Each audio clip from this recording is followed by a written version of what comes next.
మిమ్మల్ని జాగ్రత్త. కొడతారండి అత్తయ్య గారు. కొట్టాలా కొయ్యాలా? అత్తయ్యనన్న గౌరవం కూడా లేకుండా అనూస్గా అసిస్టెంట్ గా అని పిలుస్తారా? మీ ఇష్టం వచ్చినట్టు మాట్లాడతారా? ఎలా మాట్లాడితే ఏంటి అత్తయ్య గారు? మీరు అడిగిన సంతకం పెట్టించాం కదా. మీరు పెట్టించడం ఏంటే? నా తెలివితో నా టాలెంట్ తో నేనే పెట్టించుకున్నాను. అంటే మాకిస్తానన్న డబ్బులు ఇవ్వరా? పైసా కూడా ఇవ్వనే. నాకు తెలుసండి, నాకు తెలుసు మీరు ఇలాంటి మెలికేదో పెడతారని. అసలు మిమ్మల్ని నమ్మి రావడం మాది తప్పు. ఇప్పుడు డబ్బులు ఇవ్వలేదు, జీవితంలో మీకు హెల్పే చేయము. పోండే పిల్ల కాకుల్లారా, మీరేం హెల్ప్ చేయకపోతే నేనేం చేయలేనా? చూడండి ఎలా చీట్ చేసి ఆ సంతకం పెట్టించుకున్నారా. That is Anasuya.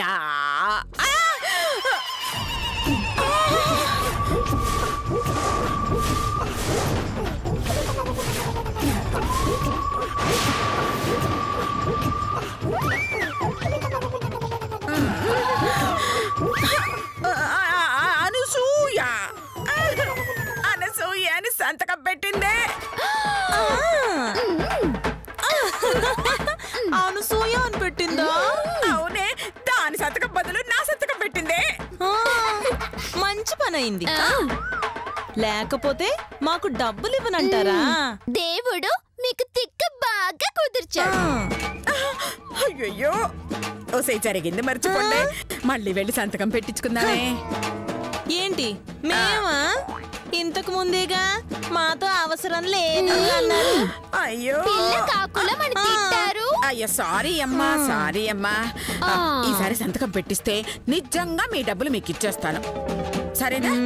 నిజంగా ఇస్తారా? అయ్యో నిజంగా మీ ఒట్టేసి చెప్తున్నానే, తప్పకుండా ఇస్తాను. సరే ఇస్తాను.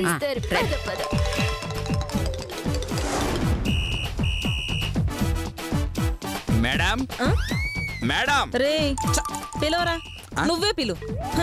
మేము ఎదవల్ల పక్కనే నుంచుంటాం. అంటే మీకెందుకు శ్రమ అని.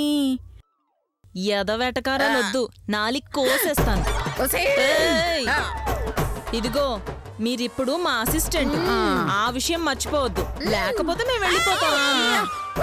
ఊరికే నన్నే రండి రండి, రండి పిలవండి, పిలవండి. అంటే మేమిద్దరం కష్టపడి పిలిస్తే నువ్వు ఊపుకుంటూ నుంచుంటావా? నోరు మూసుకొని పిలు.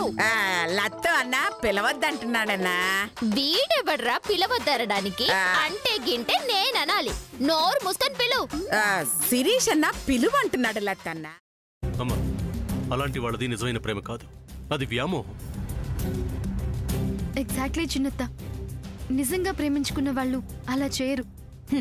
ఎంత మనసు విరిగిపోతే కన్న కూతుర్ని పట్టుకొని మా దృష్టిలో చచ్చిపోయా ఉంటుందా తల్లి?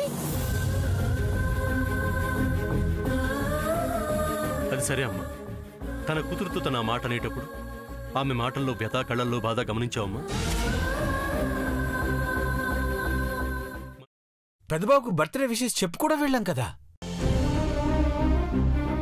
ఊరికే ఎలా కాలిపోతుంది? మంట పెడితేనో పడితేనో తగలబడుతుంది.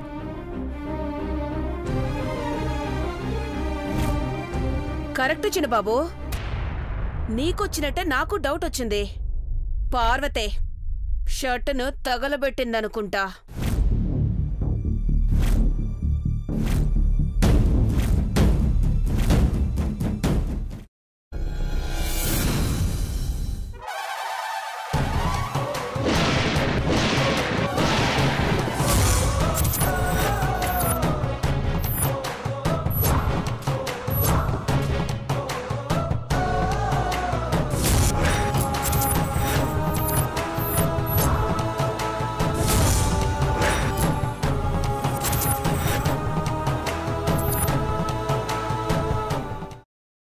తర్వాత పొట్టు తీసేసి చాప్ చేసి పక్కన పెట్టుకోవాలి. ఒక ప్యాన్లో కొద్దిగా నూనె వేడి చేసి అందులో ఆవాలు, మినప్పప్పు, శనగపప్పు, కరివేపాకు, సన్నగా తరిగి పెట్టుకున్న ఉల్లిపాయలు వేసుకుని 1 నిమిషం పాటు వేయించుకోవాలి. ఆ తర్వాత కాల్చి కట్ చేసి పెట్టుకున్న వంకాయని కూడా అందులో వేసుకుని బాగా మిక్స్ చేసి బౌల్లోకి ట్రాన్స్ఫర్ చేసుకుని అందులో తగినంత చిక్కటి పెరుగు లేదా పల్చటి పెరుగు వేసుకుని మిక్స్ చేసి అన్నంతో కానివ్వండి, చపాతీతో కానివ్వండి సర్వ్ చేసినా చాలా బాగుంటుంది.